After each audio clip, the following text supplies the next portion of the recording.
తాకట్టులో ఉన్న బంగారాన్ని విడిపించి ఆ రోజు ఆన్లైన్ రేటుకే మేము కొంటాం. Sharma gold company. నమస్కారం, నేను మీ జాహ్నవి. మనతో ఉన్నారు ప్రముఖ జ్యోతిష్య వాస్తు పండితులు, జ్యోతిష్య వాస్తు శిక్షణ నిపుణులు, లలిత ఉపాసకులు బ్రహ్మశ్రీ నానాజీ పట్నాయక్ గురువు గారు. అయితే దసరా శరన్నవరాత్రుల్లో భాగంగా ఒక్కొక్క రోజు విశిష్టతకి సంబంధించి పూర్తి వివరాలు గురువు గారు చక్కగా ఎక్స్ప్లెయిన్ చేస్తూ ఉన్నారు కదా. 8వ రోజు అమ్మవారి అవతారం గురించి గురువుగారి మాటలు అడిగి తెలుసుకుందాం. నమస్కారం గురుగారు. శ్రీమాత్రే నమః. గురువుగారు, మరి దసరా శరన్నవరాత్రుల్లో 8వ రోజు ఏ అమ్మవారిగా మనం పూజిస్తాము, ఎలాంటి ఫలితం కలుగుతుంది? దుర్గాష్టమి అంటారమ్మా. 8వ రోజు దుర్గాదేవికి ఉన్నటువంటి గొప్ప ఇదేంటంటే, మనకి శాస్త్రాల్లో చెప్పినటువంటి దేవి భాగవతంలో చెప్పినటువంటిది దుర్గాష్టమి రోజు ఎవరైతే దుర్గాదేవిని రెగ్యులర్గా కూడా దుర్గాదేవిని కనుక ప్రార్థించినట్లయితే, పూజించినట్లయితే మనల్ని దుర్గతుల నుంచి బయటపడేస్తుంది.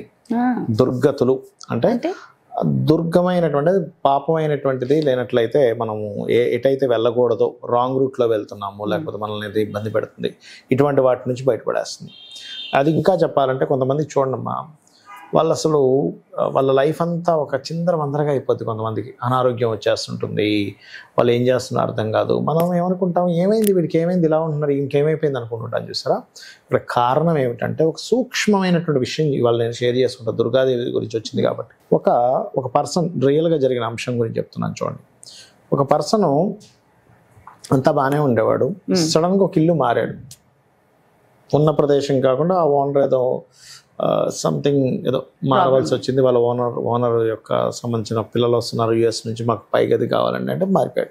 ఎలాంటి దగ్గరికి మారాడు అంటే, కొన్ని సంవత్సరాలుగా ఇంట్లో ఎవరు లేరు, అలాంటి ప్లేస్లోకి వెళ్ళాడు.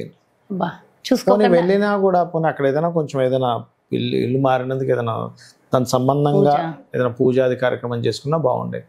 వెళ్ళినప్పటి నుంచి మనిషి పూర్తిగా సిక్ అవ్వడం స్టార్ట్ అయింది.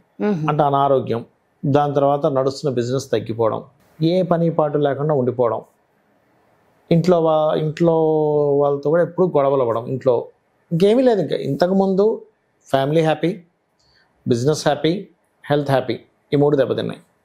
ఇతను ఒక మహాదేవి ఉపాసకుడు, అంటే అమ్మవారి ఉపాసకుడు దగ్గరికి వెళ్ళడం జరిగింది.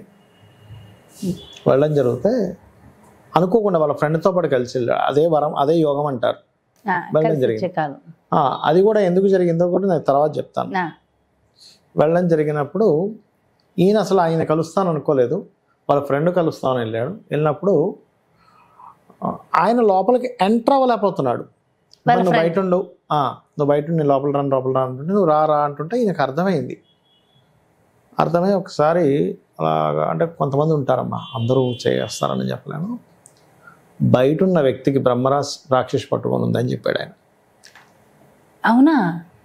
రియల్గా జరిగిన ఫ్యాక్ట్, నిజంగా జరిగిన విషయం. ఏంటి సార్ ఏమంటున్నారు, బ్రహ్మరాక్షసి ఏంటంటే మనిషి బాగానే ఉన్నాడంటే, కాదు నాయన, కొన్ని సూక్ష్మంగా ఉంటాయి.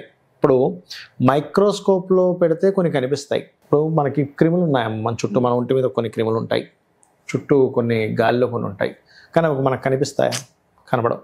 కానీ దాన్నే మైక్రోస్కోప్లో పెట్టి చూస్తే కనబడతాయి. మైక్రోస్కోప్లో పెడితేనే కనిపిస్తున్నాయండి, బయట కనిపించట్లేకపోతే లేవని అనగలమా మనం?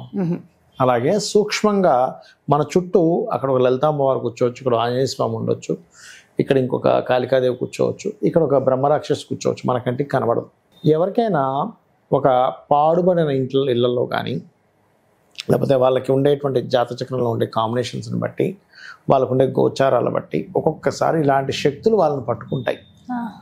అప్పుడు వాళ్ళు ఏమవుతారంటే, రీజన్ లేకుండానే ఇవన్నీ దెబ్బతింటూ ఉంటాయి. ఇంట్లో వాళ్ళతో గొడవలు కానివ్వండి, ఇవన్నీ మరి ఎందుకు అవుతాయి ఇలాగా అనంటే, మన పెద్దవాళ్ళు కొన్ని పిండ ప్రధానాలు చెప్తారు చూసారు చనిపోయినప్పుడు, అవి సక్రమంగా చేయకపోవడం వల్ల ఆ యొక్క జీవి తరించడం, అంటే ఆ యొక్క జన్మలోకి వెళ్లకుండా అక్కడికక్కడే ఉండిపోయి వాళ్ళు ఈ రకంగా బ్రహ్మరాక్షసు, అంటే వేరే వాళ్ళ మీద పట్టే అవకాశాలు కూడా ఉంటుంది. అయితే అందరి మీద వెళ్ళలేవు అవి. కొన్ని పర్టికులర్గా కొన్ని నక్షత్రాలను కాదు, కొంత పర్టికులర్గా కొంత వాళ్ళ లగ్నం వీక్గా ఉండడం, రవి వీక్గా ఉండడం జరుగుతూ వెళ్తుంది. అప్పుడు ఆయన ఏం చేశాడంటే, మరి ఎట్లాగా అంటే దుర్గాదేవిని తలుచుకోండి, లేదా చండీ పారాయణం చేయండి, క్లియర్ అవుతుందని చెప్పడం జరిగింది.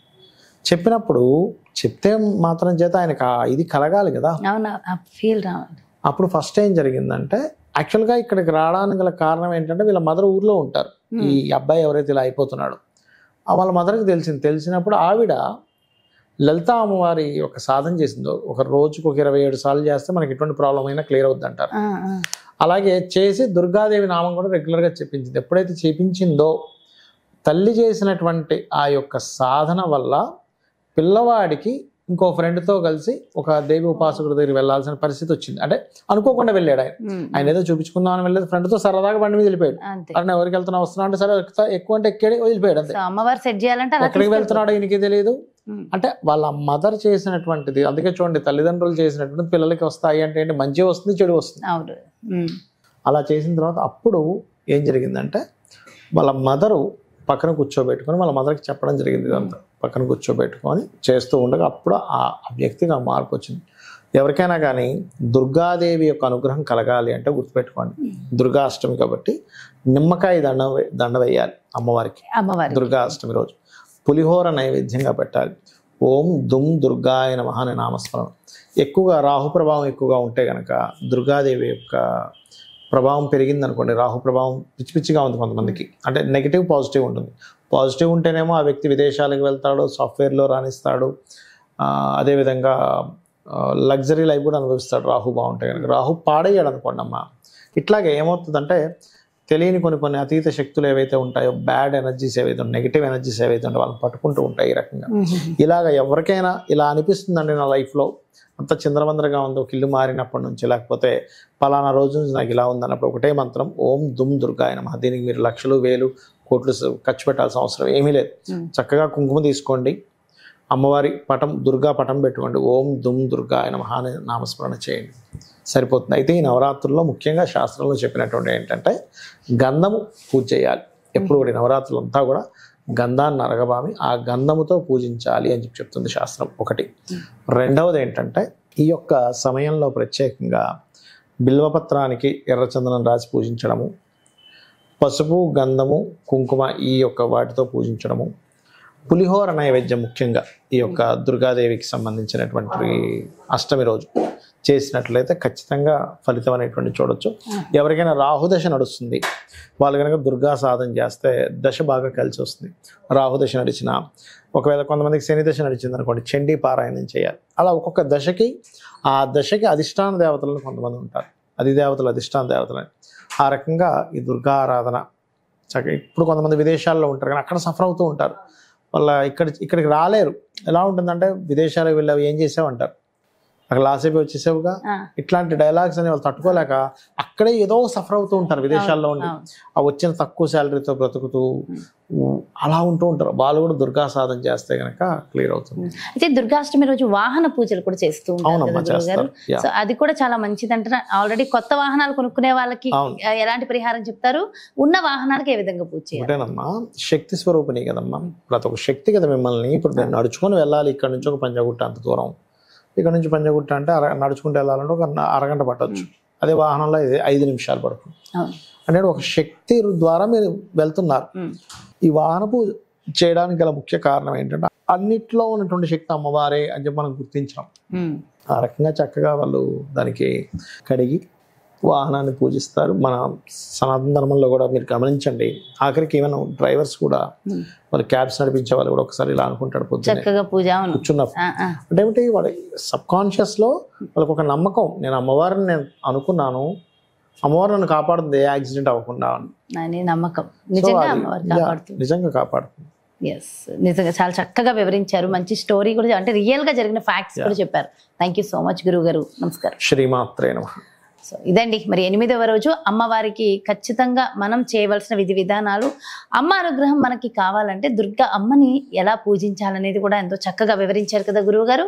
మరో ప్రత్యేకమైన కార్యక్రమంతో మళ్ళీ మీ ముందుకు వచ్చేస్తాను. మరి అలాగే మీ యొక్క జాతకానికి సంబంధించి కానీ, లేదంటే మీ ఇంటి వ్యాపార వాస్తుకు సంబంధించి కానీ గురువు గారిని సంప్రదించాలి, అపాయింట్మెంట్ కావాలి అనుకుంటే క్రింద డిస్ప్లే అవుతున్నటువంటి నెంబర్స్కి కాల్ చేయగలరు. నమస్తే.